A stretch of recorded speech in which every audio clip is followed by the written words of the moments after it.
Hello everyone, welcome to Science Guru. तो भैया कैसे हो? सब बढ़िया। चलो तो भैया हम कर रहे थे आरआरबी जेई CBT 1 साइंस का PYQ का सॉल्यूशन।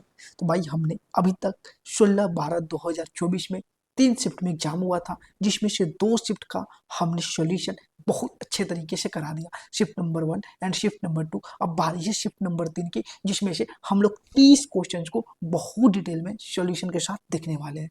तो मेरे भाई आपसे सबसे रिक्वेस्ट है, जब भी इस वीडियो को देखना तो भाई अपने साथ कलम और कॉपी लेके जरूर बैठना, क्योंकि तुम्हें हर एक छोटी सी छोटी चीज सीखने को मिलेगा, जिससे तुम्हें बेहद खुशी मिलेगी। तो भाई बिना देर करते हुए चालू करते आज का वीडियो। सब चालू करने से पहले एक और छोटा सा इन्फॉर्मेशन, रोज की तरह वही भाई, अगर चैनल पे नए हो तो चैनल को subscribe, like and share, follow जरूर कर देना, क्योंकि भाई ये तुम्हारे लिए बहुत इंपॉर्टेंट है, साथ ही साथ मेरे लिए भी इंपॉर्टेंट है। बाकी तुम चीजें जानते हो, मुझे बताने की जरूरत नहीं है। तो बिना देरी करते हुए आज की इस वीडियो को करते हैं स्टार्ट। चलो, सबसे पहला क्वेश्चन आपके स्क्रीन पे देखो। क्वेश्चन नंबर 1 क्या बोल रहा है कि MnO2, ठीक है भैया, ये 2 जो है छोटा वाला है, ठीक है, घबराना मत, समझ में आ गया। चलो, सब में वही है, जो भी नंबरिंग लिख रहा है सब छोटा नंबरिंग है, लेकिन जो आगे रहता है वो बड़ा नंबरिंग रहता है, आप सबको पता है, ठीक है।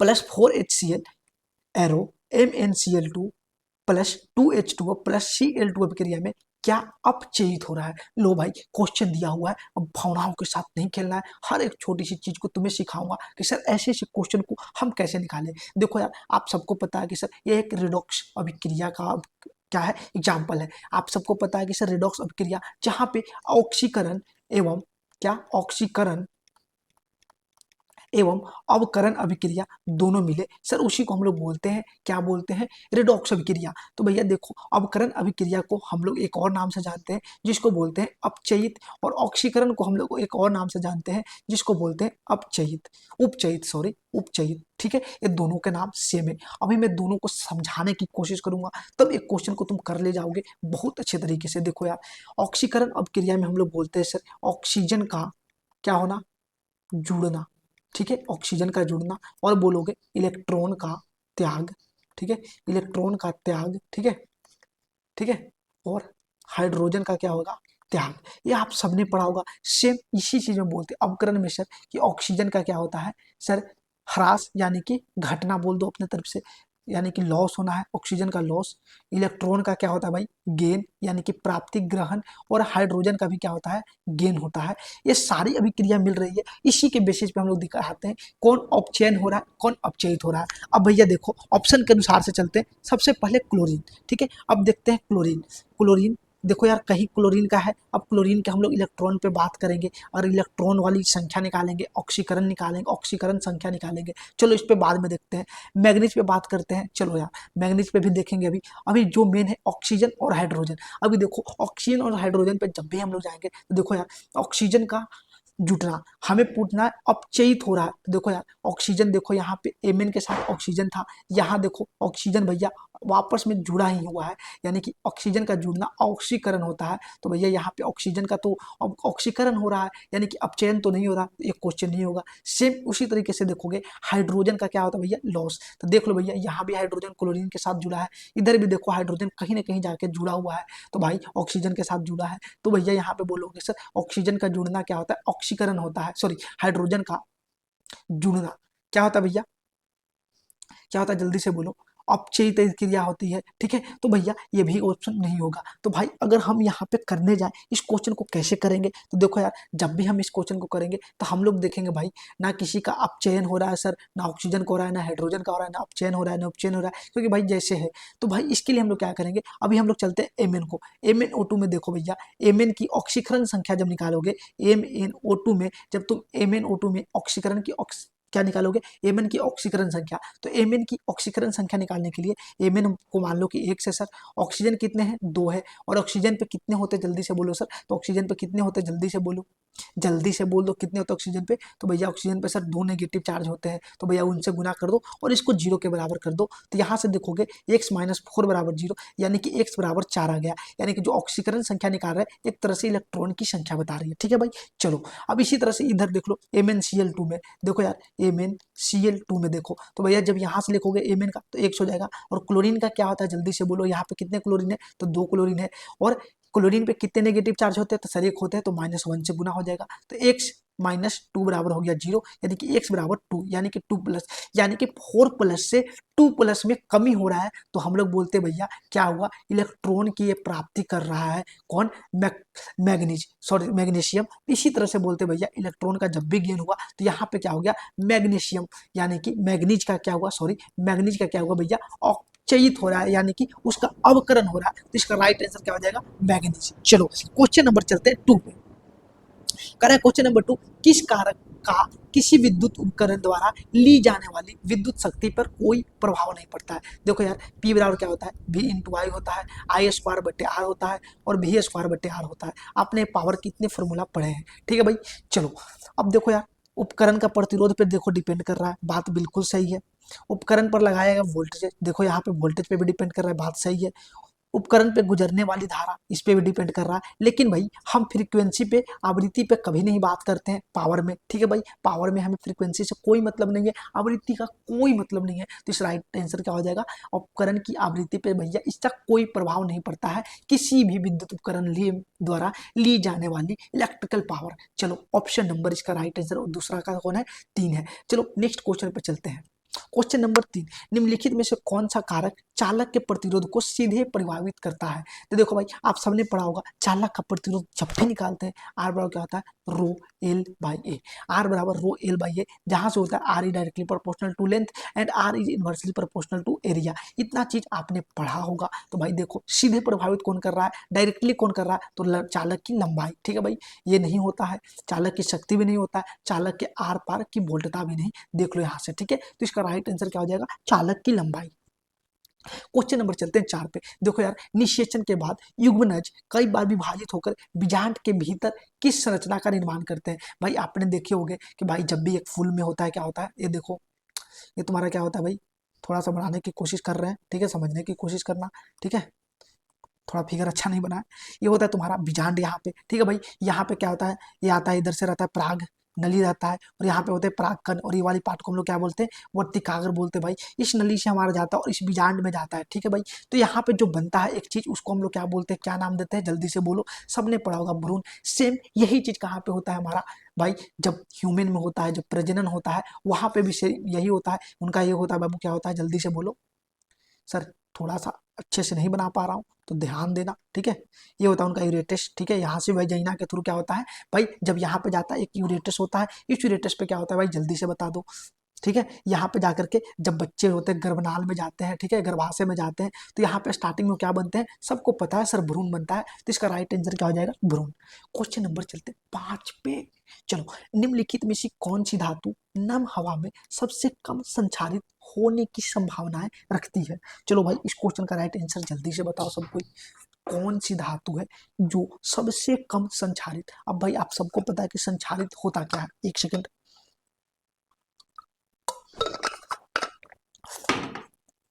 देखो यार, होता क्या है ना, कि जब आप मार्केट से एक नई लोहे की कील लेके आओ, कोई भी एक लोहे की वस्तु लेके आओ, तो भाई वो नया में देखते हो कैसा लगता है, बहुत चमकीला होता है, चमकता है एकदम नया नया, एकदम चांदी जैसा चमकता है, देखते हो कि कितना नया है।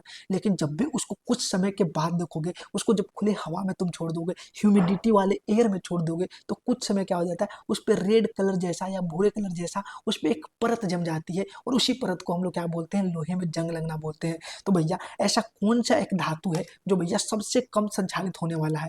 तो भाई क्या आपने कभी तांबा, चांदी ये सब का जिक्र किया है, आप इसको भाई खुले हवा में भी छोड़ दोगे तो क्या होगा, ये बहुत कम संचालित होता है, यानी कि इस पर कम जंग लगता है। तो इसका राइट आंसर क्या हो जाएगा, तांबा। लोहा आपने देखा होगा सर, जिंक भी वही है, मैग्नीशियम भी वही है, जो भैया क्या होता है, नम हवा के कारण संचालित हो जाते हैं, इन पे जंग लग जाते हैं। आप सबको पता है कि सर जिंक पे जंग लगने से बचाने के लिए हम लोग क्या करते हैं, गैल्वेनाइजेशन करते हैं, आप सबको पता है। चलो क्वेश्चन नंबर चलते 6 पे।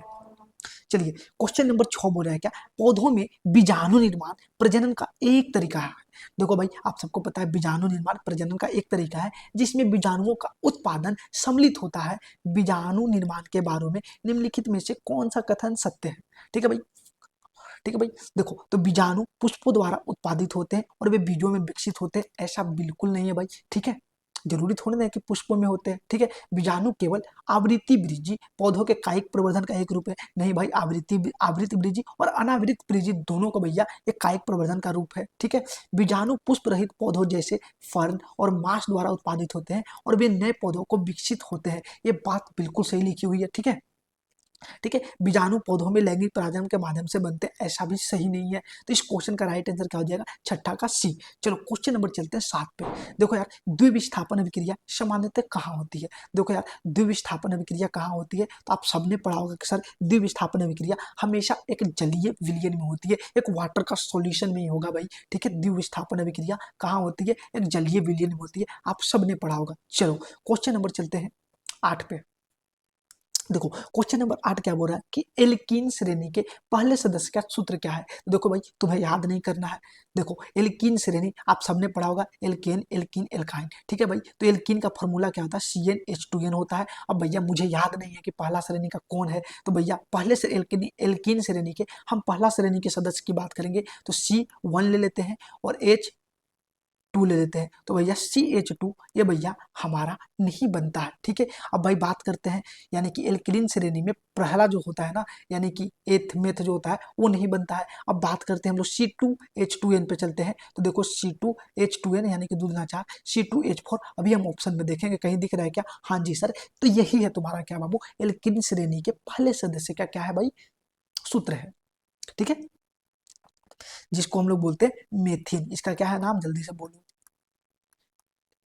मेथिन। चलो क्वेश्चन नंबर चलते हैं 9 पे। देखो यार क्वेश्चन नंबर क्या बोल रहा है 9, कि मानव में निम्नलिखित में से कौन विकसित भ्रूण को अपशिष्ट उत्पादों को बाहर निकालने में सहायता करता है। तो देखो भाई, जब एक महिला क्या होती है, प्रेग्नेंट होती है, तो देखो भाई जब एक प्रेग्नेंट होती है, दिखा देते हैं तुमको। देखो जब एक बालक क्या होता है, प्रेग्नेंट होता है, तो ये भैया जो रेड कलर का दिख रहा है ना, ये उनका क्या है, गर्भाशय है। यह है तुम्हारा उनका गर्भाशय है, जहाँ को हम लोग यूरेटस बोलते हैं। और इस गर्भाशय में भैया क्या होता है, ये वाली जो चीज तुम्हें दिख रही है ना, ये होता है, तो भैया ये होता है तुम्हारा, इसी को हम लोग बोलते हैं प्लेसेंटा बोलते हैं, ठीक है, प्लेसेंटा बोलते हैं। और ये होता है तुम्हारा भाई, ये जो प्लेसेंटा होता है, ये क्या होता है, गर्भाशय के दीवारों पे पाई जाता है। और ये भैया तुम्हें इस प्लेसेंटा से एक गर्भनाल के थ्रू कहाँ पे जाता है, ये बच्चे के यहाँ पे जाके कनेक्ट होता है, ठीक है। और ये कनेक्ट होता है जो भाई, ये इंपॉर्टेंट क्या करता है, जो भी अपशिष्ट है बच्चे के, ये सारे के सारे इनको पोषण उषण सारे के सारे चीज इसी प्लेसेंटा से दिया जाता है। तो भैया इसका राइट आंसर क्या हो जाएगा, आपने पढ़ा होगा कि मानव शरीर में निम्नलिखित में से विकसित भ्रूण को अपशिष्ट उत्पादों को बाहर निकालने का सहायता कौन करता है, तो ये प्लेसेंटा जो है बाबू ना, ये प्लेसेंटा है। जितने भी भैया इन भ्रूण से जितने भी अपशिष्ट है, सारे के सारे अपशिष्ट इस प्लेसेंटा से बाहर निकलते हैं, ठीक है भाई। और इसी गर्भनाल के थ्रू, इस नाल के थ्रू क्या होता है, इनको सारे पोषण मिलता है इस छुटुआ को। चलो क्वेश्चन नंबर चलते हैं 10 पे। निषेचन की प्रक्रिया में वर्तिकाग्र की क्या भूमिका होती है। आप सबने पढ़ा होगा कि सर ये होता है हमारा फूल वाला, ठीक है, ये होता है वर्तिकाग्र। ये होता है सर ऐसे, थोड़ा सा संरचना होता है, थोड़ा देख लेना, ठीक है, ऐसे होता है। और यहाँ पे आता है हमारा क्या, परागकण होता है, ऐसे होता है परागकण। और ये जाकर के यहाँ पे, ठीक है, ये होता है तुम्हारा परागकण होता है भाई, ठीक है। ये वाला होता है तुम्हारा क्या होता है, परागकण। और इसको हम लोग परागन बोलते हैं, ठीक है। और ये होता है तुम्हारा परागन नली, ठीक है, परागन पराग नली बोलते हैं। और ये होता है तुम्हारा भैया वर्तिकाग्र। और वर्तिकाग्र क्या है, अब देखो ये वर्तिकाग्र क्या करता है कि भैया यहाँ से जाकर के अस्त्री वाला जो पात्र होता है, जिसको बोलते हैं इसमें अस्त्री केसर, ठीक है, ये जाता है परागकण के पास। और यहाँ से इस नली से जाकर के कहाँ पे, इस बीजांड में जो अंडाशय है, यहाँ पे अंडाशय में क्या जाता है, चला जाता है। आप सबको पता है ये चीज। तो निषेचन की प्रक्रिया में वर्तिकाग्र की क्या भूमिका है, अंडकोशिका के साथ संलयन करना। ये वर्तिकाग्र ऐसा कुछ कर रहा है क्या, नहीं। पराग का उत्पादन करना, बिल्कुल नहीं। बीज में विकसित होना, ऐसा भी नहीं। पराग के गिरने के स्थान के रूप में काम करना। तो भैया इस पराग नली से भैया क्या कर रहा है, ये परागकण यहाँ से जाते हैं और साथ ही साथ ये वर्तिकाग्र क्या कर रहा है भैया, इसको क्या कर रहा है, सपोर्ट कर रहा है। इसलिए भैया पराग के गिरने के स्थान के रूप में कार्य कौन करता है, तुम्हारा ये वर्तिकाग्र। तो इसका राइट आंसर क्या होगा, ऑप्शन नंबर 4। चलो क्वेश्चन नंबर चलते 11। भाई आपको हमने बताया था सहसंयोजक अणुओं को गलनांक और क्वथनांक कम होता है, क्योंकि भाई आपको मैंने बताया था, एक क्वेश्चन भी आया था पोटेशियम ब्रोमाइड, कि भैया ये भाई ठोस अवस्था में विद्युत का चालन नहीं करते हैं, लेकिन गलित अवस्था में करते हैं। बिकॉज ये अणुओं की गति को क्या करते हैं, रोकते हैं। और एक क्यों रोकते हैं, कि भैया इनमें जो भैया क्या होता है, बहुत ही दुर्बल क्या होता है, स्थिर अंतरा अनुक बल होता है, ठीक है। बहुत कम बल होने के कारण भैया क्या होता है, ये क्या होता है, इनका गलनांक क्वथनांक ये बहुत कम होता है। तो इसका राइट आंसर क्या हो गया कि उनमें दुर्बल अंतराअणुक बल होते हैं। चलो क्वेश्चन नंबर चलते हैं 12 पर। देखो यार 12 नंबर क्वेश्चन क्या बोल रहा है, यदि श्रेणी क्रम में दो प्रतिरोध समान है, माना प्रत्येक आर है। लो भैया श्रेणी क्रम में दो प्रतिरोध समान है और प्रत्येक का वैल्यू आर आर है, तो कुल प्रतिरोध क्या होगा, बच्चा बच्चा बोलेगा कि सर 2 आर होगा। तो इसका राइट आंसर क्या हो जाएगा, 2 आर। भैया देखो ये जो है ना आर स्क्वायर है, ठीक है, क्या है, आर स्क्वायर है। चलो क्वेश्चन नंबर चलते 13 पे। प्रतिरोध किसी पदार्थ का वह गुण है जो भैया धारा के प्रवाह को विरोध करता है। आप सबने बचपन से पढ़ा है। चलो इस क्वेश्चन का राइट आंसर यही है। क्वेश्चन नंबर 14 चलते हैं। निम्नलिखित में से किस परिदृश में अवतल दर्पण की फोकस दूरी बदलती है। जब भी भाई किसी भी अवतल दर्पण की फोकस दूरी की बात करते हैं बाबू, ये भैया क्या डिपेंड कैसे करता है, एक सेकेंड, जो भैया तुम्हारा अवतल दर्पण की फोकस दूरी होती है भाई, उसके सतह के वक्रता द्वारा निर्धारित की जाती है। जैसे देखो भाई एक अवतल दर्पण है, उसके सतह के जो वक्रता है उसके द्वारा फोकस दूरी को हम लोग क्या करते हैं, डिसाइड करते हैं। ना कि भैया ये डिपेंड करता है कि कौन से माध्यम में रखे हो, इसे हवा में रखे हो कि पानी में रखे हो कि निर्वात में रखे हो, इस चीज का कोई फर्क नहीं पड़ता है भाई। ये बस डिपेंड करता है, निर्धारित करते हैं कि इसकी जो सतह की वक्रता है कितना है, उसी पे हम लोग फोकस दूरी करते हैं। आप इसका एनसीईआरटी में एग्जाम्पल दिया हुआ उसको देखना, हर चीज आपको क्लियर हो जाएगा। तो भाई फोकस दूरी किसी भी माध्यम में नहीं बदलती है। इसका राइट आंसर क्या हो गया, 14 का 3। चलो भाई क्वेश्चन नंबर चलते हैं 15 पे। क्वेश्चन नंबर 15 बोल रहा है क्या, यदि किसी तरीके से सही तरीके से नहीं किया जाए तो सर्जिकल परिवार नियोजन विधियां जोखिम भरी क्यों हो सकती है। भाई ये बताए हैं सर्जिकल परिवार नियोजन विधियां, भैया क्या होता है, आपने प्रजनन के चैप्टर में पढ़ा होगा और हर एक छोटी सी चीज को इसके बारे में पढ़ा होगा, जिससे भैया क्या होता है कि भैया ये संक्रमण और जटिलताओं के कारण बन सकता है, ये सबको पता है। चलो क्वेश्चन नंबर चलते हैं 16 पे। निम्नलिखित में से कौन सा संयोजन अभिक्रिया का सबसे अच्छा वर्णन करता है। देखो भाई मैंने बताया था कि सर संयोजन अभिक्रिया सर ऐसे भी होता है, ठीक है, ए भी बन गया सर, मैंने ले लिया ए बी प्लस सी ले लिया, ए भी बोल गया। हमने प्रीवियस क्लास में बताया था कि सर दो तत्व मिलकर के एक यौगिक बना रहे हैं, या एक यौगिक और एक तत्व के बीच में मिलकर एक यौगिक बन रहा है, तो उस अभिक्रिया को बोलते हैं संयोजन अभिक्रिया। और हर चीज को मैंने अच्छे से बताया था। तो भाई एक अभिक्रिया जहां एक उत्पाद गैस विमोचित करता है, बिल्कुल नहीं, दो तत्व मिलकर एक यौगिक बनाते हैं, वही एक चीज होती है जिसको हम लोग बोलते हैं संयोजन अभिक्रिया। आगे मत पढ़ो, यहाँ पे वैलिड हो गया तो बस खत्म करो। चलो एक सेकेंड,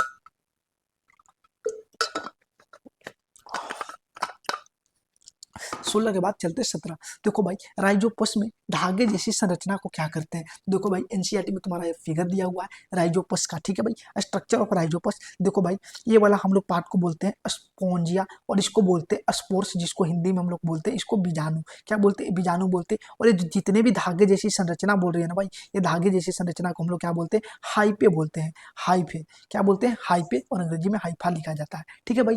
तो भाई इस संरचना को हम लोग क्या बोलते हैं, राइजोपस में धागे जैसी संरचना को हम लोग क्या बोलते हैं, हाइपे बोलते हैं। समझ में आ गया। चलो ये फोटो देख के पूछ देगा आपसे कि कौन क्या है, किसको स्पोरेंजिया बोलते हैं, किसको बीजाणु बोलते हैं। देख लो यहाँ पे भी देख लो तुम जल्दी से, ये हो गया तुम्हारा स्पोरेंजिया, और इसके अंदर जो है भैया स्पोर्स है, बीजाणु है, ठीक है। चलो क्वेश्चन नंबर चलते हैं 18 पे। चलिए भाई जब किसी दंड चुंबक के पास एक दिक सूचक सुई लाई जाती है तो यह क्यों विक्षेपित हो जाती है। देखो भाई एक चुंबक है, देखो भाई हम तुम्हें बता रहे हैं, तुमको एक नॉर्मल एग्जाम्पल से बता रहे हैं। एक चुंबक है जिसके पोल है नॉर्थ और साउथ, तुम एक छोटा सा चुंबक लेके आओ, एक छोटा सा चुंबक लेके आओ। तुम बचपन में एग्जाम्पल किए होगे स्कूल के दिनों में कि मार्केट से चुंबक लेके आते थे, नॉर्थ और साउथ, इसका भी पोल होता था सर। एक बार चुंबक को तुम ऐसे रख दिए नॉर्थ और साउथ, अब इस तुम नॉर्थ और साउथ को इसके पास ले जा रहे हो, इस नॉर्थ और साउथ को, चाहे इस साउथ और नॉर्थ को यहाँ पे ले जा रहे हो, छोटे चुंबक को क्या ले जा रहे हो यहाँ पे। तो भाई नॉर्थ और साउथ की वजह से क्या करते थे, ये दोनों आपस में अट्रैक्ट करते थे। बस उन्होंने क्या किया, तुमने भैया ये नॉर्थ और साउथ था और इसमें तुमने नॉर्थ यहाँ कर दिया और साउथ कर दिया। जब तुम इसके पास ले जाते थे तो क्या होता था भैया, दूर भागते थे। क्या होते थे, दूर भागते थे, यानी कि इन दोनों में क्या मिलता था, हमें विक्षेपित यानी कि डिफ्लेक्शन मिलता था। चाहे आप नॉर्थ और साउथ में ले जाओ, नॉर्थ और नॉर्थ में ले जाओ, नॉर्थ साउथ में लेते थे तो हमें एक साथ मिलता था, और साउथ और नॉर्थ नॉर्थ या साउथ साउथ में ले जाते सब विक्षेपित होता था,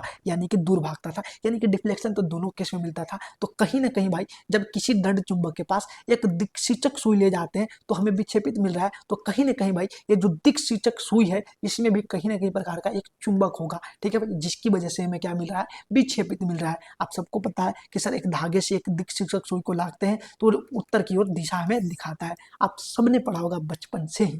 तो इसका राइट आंसर क्या होगा कि दिक्सूचक सुई एक छोटा चुंबक होता है। ठीक है भाई, चलो। दिक्सूचक सुई अचुंबकीय होती है, बिल्कुल नहीं। तो भाई जब अचुंबकीय होगा तो विक्षेपित करेगा ही नहीं। क्या करेगा? विक्षेपित नहीं करेगा।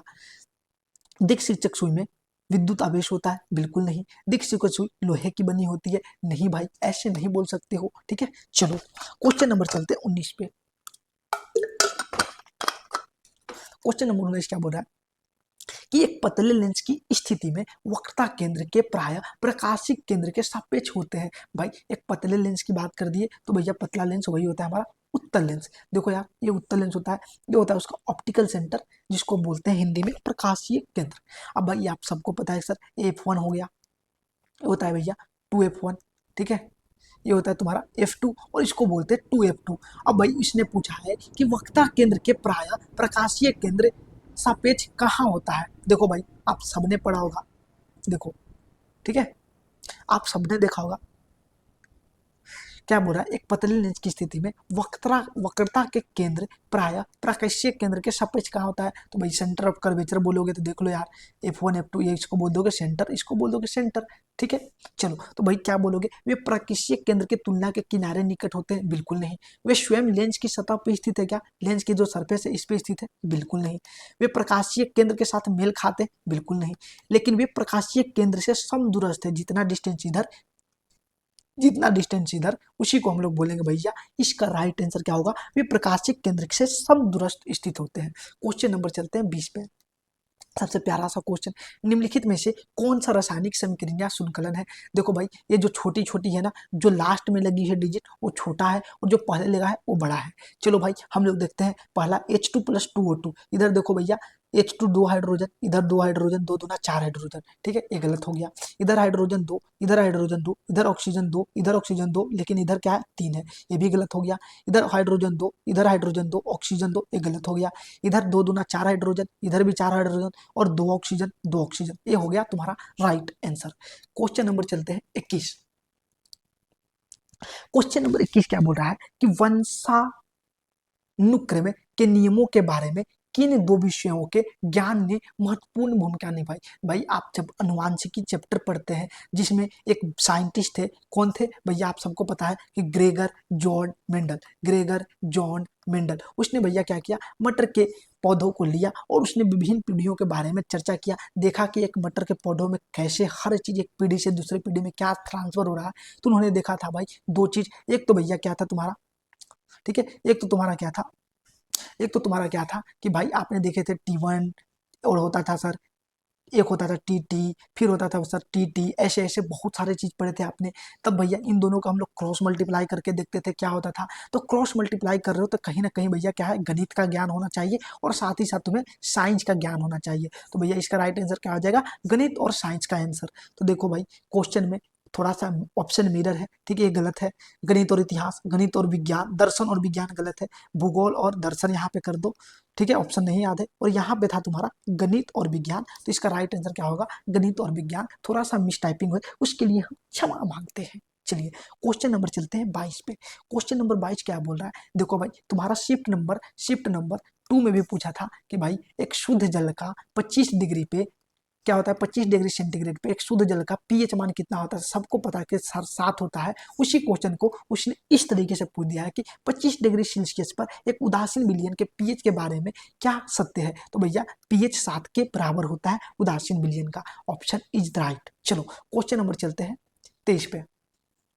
जब प्रकाश प्रिज्म से बाहर निकलता है तो प्रिज्म की सतहों के साथ उसकी अन्योन्य क्रिया का क्या प्रमाण होता है। देखो भाई ये हो गया तुम्हारा प्रिज्म, मान के चलो यहाँ से प्रकाश आया और यहाँ से गया और इधर से गया, तो आप सबने पढ़ा है सर कि जब बाहर निकलता है तो क्या होता है, प्रकाश का अपवर्तन होता है। प्रकाश क्या होता है, जल्दी से बोलो, अपवर्तित होता है। क्या होता है, जल्दी से बोल दो, प्रकाश क्या होता है, अपवर्तित होता है। आप सबने पढ़ा है। देखो यार रेलवे वाले ने इस बार उतना ज्यादा डिटेल से भी क्वेश्चन नहीं पूछा है। अगर आपको बेसिक नॉलेज है तो हर एक क्वेश्चन को आप कर ले जाओगे, ठीक है भाई। ये सेट सबसे इजी था मेरे हिसाब से।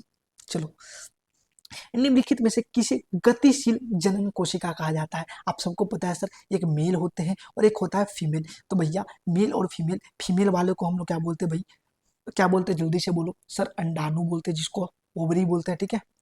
और इसमें होता है सर स्पर्म, ठीक है, क्या होता है स्पर्म, जिसको हम लोग बोलते हैं शुक्राणु। तो भैया शुक्राणु में क्या होता है, ये होता है तुम्हारा जो मेल का जो युग्मनज है वो क्या करता है भाई, वो गति करता है भैया, माइक्रोकॉन्ड्रिया होता है इसके पीछे, ठीक है, वो क्या होता है गति करता है और एक गतिशील होता है, जिसकी वजह से बोलोगे कि सर जो नर युग्मक है उसकी जो जनन कोशिका होती है वो क्या होती है, गतिशील होती है। बच्चा बच्चा को पता है और हर क्वेश्चन ये बंदा करेगा, तो भाई क्वेश्चन ज्यादा हार्ड नहीं था, इसलिए सेटों में ज्यादा टाइम भी नहीं लगेगा। चलो क्वेश्चन नंबर चलते हैं 25 पे। आप सबको पता है भाई, जब सोडियम का एक परमाणु क्लोरीन के एक परमाणु के साथ मिलकर सोडियम क्लोराइड बनाता है, तो प्रत्येक सोडियम परमाणु, देखो यार Na और हम लोग कर दिए Cl, तो भैया हमें क्या मिलता है NaCl। आप सबको पता है सर सोडियम पे क्या होता है Na पॉजिटिव होता है और क्लोरीन पे होता है माइनस का। अब भाई देखो Na के क्या होता है 2 8 1 और इसका होता है भाई 2 8 10 और 8 7 17। अब भाई देखो अब क्या चाहेगा कि भाई एक क्लोरीन है, क्लोरीन के पास कितना है 7 है बाहरी वाला में, और नाइट्रो सोडियम के पास बाहरी कक्षा में 1 है, तो सोडियम क्या चाहेगा कि भाई इस क्लोरीन को हम एक त्याग क्या करते हैं, इलेक्ट्रॉन को क्या कर देते हैं भाई, दे देते हैं। क्या करते हैं भाई, क्या करते हैं, एक इलेक्ट्रॉन को दे देते हैं और क्लोरीन ले लेगा, क्लोरीन क्या कर लेगा, ले लेगा, तो भाई इसका भी स्टक पूरा हो जाएगा, मेरा भी स्टक पूरा हो जाएगा। बोलो समझ पा रहे हो क्या, ये सारी की सारी चीज आपने पढ़ा होगा। तो भाई क्या करेगा, जल्दी से बोल दो, जल्दी से बोलो इसका राइट आंसर क्या होगा, जल्दी से बोल दो।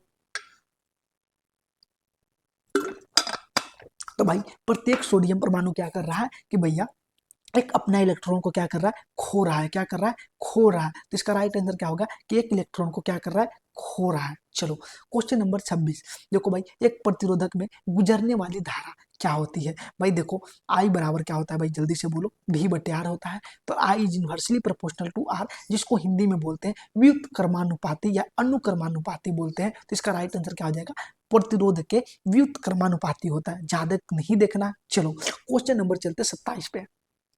हाइड्रा में कलिका विकास प्रक्रिया के संबंध में निम्नलिखित में कौन सा कथन सही है। भाई आप सबको पता है कि भैया हाइड्रा एक ऐसा है जिसमें मुकुलन द्वारा क्या होता है भैया, प्रजनन होता है, और जिसमें क्या होता है भैया कोशिका का विभाजन होता है, जिसमें एक कली निकलता है, बड्स निकलता है, और एक कोशिका विभाजन के बाद क्या होता है परिपक्व होकर करके एक हाइड्रा का फिर से निर्माण करते हैं। तो एक स्थान पे कोशिका का क्या होता है, विभाजन होता है। देख लो भैया आपको दिखाया था, देखो लिखा हुआ है यहाँ पे भी कि हाइड्रा जैसे कुछ प्राणी पुनर्जनन की क्षमता वाली कोशिकाओं का उपयोग मुकुलन के लिए करते हैं। हाइड्रा में कोशिकाओं के नियमित विभाजन के कारण एक स्थान पर उभार विकसित हो जाता है। यह उभार मुकुल कहलाता है, और यह मुकुल वृद्धि करता हुआ नन्हे जीव में बदलता है तथा पूर्ण होकर विकसित होकर के जनक से अलग जीव में क्या होता है, स्वतंत्र जीव बन जाता है। तो भैया क्या होता है उसमें नियमित रूप से कोशिकाओं का विभाजन होता है। तो इसका राइट आंसर क्या हो जाएगा, कोशिका का विभाजन एक नियमित रूप से होता है। चलो भाई क्वेश्चन नंबर चलते हैं 28 पे। किसी लेंस के किसी स्थिति में एक लेंस को ठीक एक आवर्धन प्राप्त होगा। देखो भाई आवर्धन, देखो आवर्धन की वैल्यू जब m बराबर 1 होती है, ठीक है, और m इज ग्रेटर देन 1, तो भैया का बोलते हो कि आवर्धित है, और m इज लेस देन है तो बोलते हो कि कम आवर्धित है। आपने ये सब पढ़ा होगा, ठीक है भाई। अब भाई किस स्थिति में एक लेंस की ठीक एक आवर्धन यानी कि कहीं ना कहीं भाई m बराबर आ रहा है, तो आप सबको पढ़ा है सर m बराबर v बटे होती है, यानी कि वस्तु की दूरी और क्या इमेज की दूरी, दोनों भैया जो ऊंचाई है या दूरी है वो दोनों के दोनों भैया समान कहीं ना कहीं होंगे। तो भाई अभी हम लोग देखते हैं लेंस की स्थिति के बारे में। अब एक चीज बता देता हूँ आप सभी को, एक पेज को हम क्या कर लेते हैं यहाँ पे ऐड कर लेते हैं, और आपको एक ट्रिक के साथ क्या कर देते हैं, आपको बताने की कोशिश करते हैं। थोड़ा सा रुक जाना। देखो यार अभी हम क्या बोलेंगे आपको, अभी आप सबको एक ट्रिक सिखा देते हैं, सब बच्चा जानते हैं। देखो यार ये हुआ तुम्हारा उत्तल लेंस, क्या हुआ, उत्तल लेंस, ठीक है, ऑप्टिकल सेंटर है। ये यहाँ पे बीच से हमने एक ले लिया ए, अरे यार इसको मिटाओ, थोड़ा सा समझा देते इसको, ये बना लेना अपने एग्जाम के लिए, बहुत इंपॉर्टेंट है। कितना है, बहुत इंपॉर्टेंट है। देखो यार अब इसका हम नामकरण कर देते हैं, नामकरण भी अच्छे तरीके से करेंगे। देखो ये तुम्हारा ऑप्टिकल सेंटर हो गया, इसको हमने नाम दे दिया F1, और इसको नाम दे दिया हमने 2F1, और इसको नाम दे दिया F2, और इसको नाम दे दिया 2F2। अब भाई हम लोग स्थिति की बात करते हैं। स्थिति नंबर पहला, जब वस्तु कहाँ पे हो, अनंत पे हो, क्या है, पहला स्थिति को बात दिया कहाँ पे, इन्फिनिटी पे। तो जो हमारा प्रतिबिंब बनेगा बाबू, वो जो प्रतिबिंब बनेगा, प्रतिबिंब को हम ग्रीन कलर से दिखा रहे हैं, तो भैया वो बनेगा F2 पे, यानी कि ये हो गया तुम्हारा स्थिति नंबर 1, ठीक है, 1 का 1। अब भैया तुम्हारा जब वस्तु 2F1 से परे होगा। कहाँ होगा? 2F1 से परे, 2F1 से परे होगा यहाँ पे, यानी कि इसको हमने 2 नंबर दिया। तो भैया ये तुम्हारा कहाँ बनेगा? जल्दी से बोलो, तो इधर से बढ़ाते चले जाओ, ये यहाँ पे तुम्हारा बनेगा।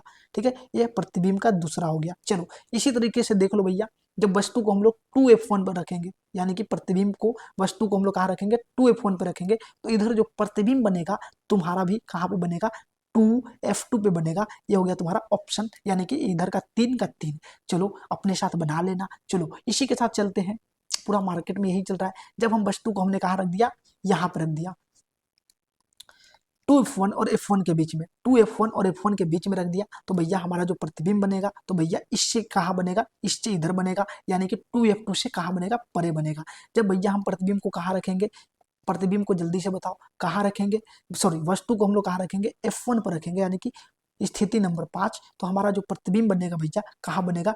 अनंत पर। कहाँ बनेगा? अनंत पे। अब भैया जब हम प्रतिबिंब को, सॉरी, जब हम वस्तु को F1 और ऑप्टिकल सेंटर पे रखेंगे, तो भैया ये कहाँ बनेगा? तो भैया जिस ओर वस्तु रखी है, तो लेंस के भैया उसी ओर बहुत बड़ा प्रतिबिंब बनता है। ठीक है, ये हो गया तुम्हारा। ठीक है, ये हो गया छठा। ये होते हैं भैया, और ये जो प्रतिबिंब की जो स्थिति है, ये जो प्रतिबिंब की जो तुम्हारा स्थिति है क्या है? बढ़ते हुए है। देख लो भाई, बढ़ते हुए है, तो बढ़ते हुए है, देखो ए बढ़ रहा है, डॉट से इतना बड़ा बड़ा बड़ा बड़ा बढ़ते हुए है। समझ में आ गया? अब भाई क्वेश्चन हमसे पूछा था क्या?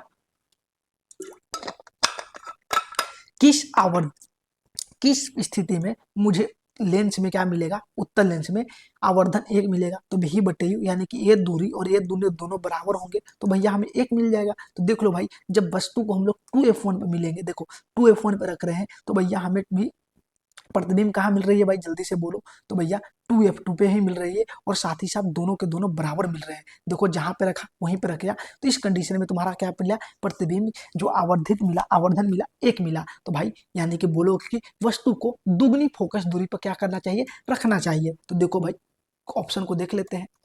जब वस्तु को फोकस दूरी के दोगुनी दूरी पर रखा जाता है, लो भाई हमारा पहला ही ऑप्शन क्लियर कर दिया, तो इसका राइट आंसर यही हो जाएगा। चलो क्वेश्चन नंबर चलते हैं 29 पे। निम्नलिखित में से कौन सी अभिक्रिया ब्लीचिंग पाउडर को उत्पादन की ओर ले जाती है? आप सबको पता है कि CaOCl के होल 2 को क्या बोलते हैं बाबू? जल्दी से बोलो। ब्लीचिंग पाउडर बोलते हैं, जिसको हिंदी में बोलते हैं कैल्शियम ऑक्सीक्लोराइड। अब भाई देख लो कि निम्नलिखित में से कौन सी ऐसी अभिक्रिया है जो तुम्हें क्या दिखा रहा है कि एक ब्लीचिंग पाउडर की उत्पादन की ओर ले जा रहा है। तो भाई जब भी बात करते हैं ब्लीचिंग पाउडर, तो देख लो भाई CaOCl किस में बन रहा है? देख लो, बन रहा है क्या इसमें? नहीं। इसमें बन रहा है? नहीं। इसमें बन रहा है? नहीं। इसमें बन रहा है CaCO2। तो ये हो गया राइट आंसर। ज्यादा दिमाग नहीं लगाना है, बस चीजों को समझना है और क्वेश्चन को कर ले जाना है। चलो क्वेश्चन नंबर चलते हैं लास्ट क्वेश्चन पे। आज का सबसे लास्ट क्वेश्चन, प्यारा सा क्वेश्चन। पौधों में लैंगिक प्रजनन का अंतिम उत्पाद क्या है? जल्दी से बोलो। जब भाई पौधों में क्या होता है? प्रजनन होता है, तब भैया फर्टिलाइजेशन निषेचन के बाद जब भाई नर और क्या मादा दोनों आपस में मिलते हैं, तो भाई जो भ्रूण बनता है, उस भ्रूण में एक निर्माण होता है, जो लास्ट उत्पाद होता है बीज। जब भाई एक समय आता है, बीज जब परिपक्व होकर के क्या निकालता है? एक नए पौधा बनता है। ठीक है भाई, ये बाद की क्रिया है। तो प्रजनन का अंतिम जो उत्पाद है तुम्हारा क्या बना? बीज बनता है। किसमें? तो भाई एक पौधों में। तो भाई आज का लास्ट क्वेश्चन यही था। तो भाई अगर आज का सोल्यूशन तुम्हें अच्छा लगा हो, तो भाई लाइक करना, क्योंकि भाई आज की जो क्वेश्चन था वो उतना मजे वाले नहीं थे। इजी क्वेश्चन थे, ज्यादा डीप में जाने की जरूरत नहीं थी। हर एक क्वेश्चन एकदम इजी था। ठीक है, ज्यादा हार्ड एंड फास्ट नहीं था, इसलिए भाई जल्दी हो गया। तो भाई वीडियो में बने रहने के लिए रोज की तरह क्या मेरी तरफ से क्या रहेगा भाई? Thanks you. अगर तुम वीडियो में नए हो, चैनल पे नए हो, तो चैनल को लाइक, सब्सक्राइब और शेयर करना बिल्कुल ना भूले। तब तक ले मिलेंगे नेक्स्ट वीडियो में। तब तक ले tata, bye bye, take care.